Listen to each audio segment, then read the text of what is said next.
Fellow citizens, we are being asked to believe that what we are seeing today is accidental, unexpected, or beyond control. But the facts tell a different story. The ANC had an intelligence network long before 1994, and the National Intelligence Agency, NIA, took over that responsibility after the democratic elections. That means they had access to global security information, risk assessments, and crime patterns.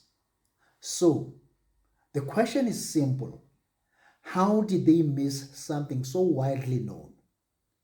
For years, Somalia has been ranked the most corrupt country in the world.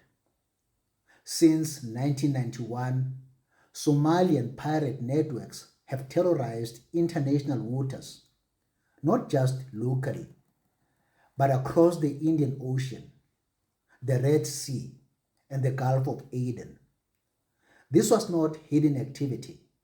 It was one of the most documented international crime waves of our time.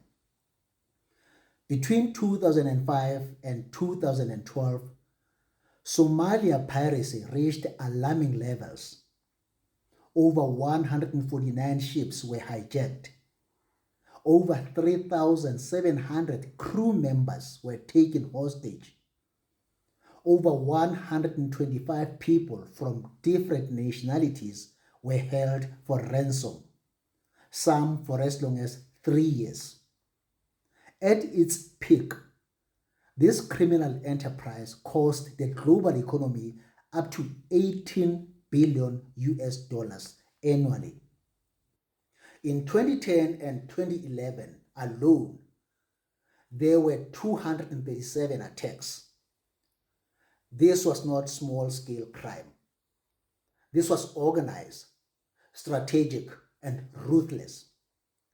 Now ask yourself, if our intelligence structures knew all of this, and they did, how did they fail to anticipate the risks associated with allowing hundreds of thousands of Somalis into the country? Because what we see today in South Africa is not random. During the peak years of piracy, we saw a parallel rise of highly organized criminal activity here at home. The takeover of counterfeit trade in the Johannesburg CBD and the spaza shop sector in the townships. These are not informal, scattered operations. They are structured, disciplined, and often enforced through intimidation and violence. This level of brutality and coordination doesn't come from nowhere. It comes from experience. It comes from systems that have operated in deadly, high-risk, high-stakes criminal environments before.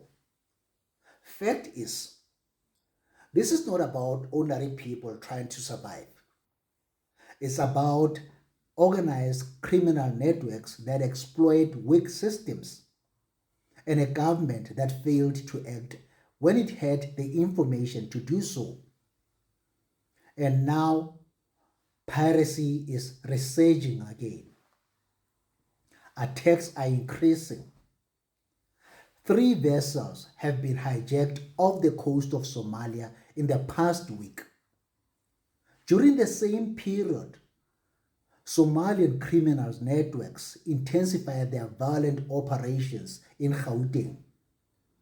7 Somalis were executed by their fellow Somalis in Johannesburg. A spaza shop owner, Mazwi Kubeka, was kidnapped by Somalis in Vosloorus. Another spaza shop owner, Tumelo Khailele, was shot dead by Somalis in Jabulani, Soweto. This is not a coincidence. It's a warning sign. The ANC government could have prevented this if they wanted to.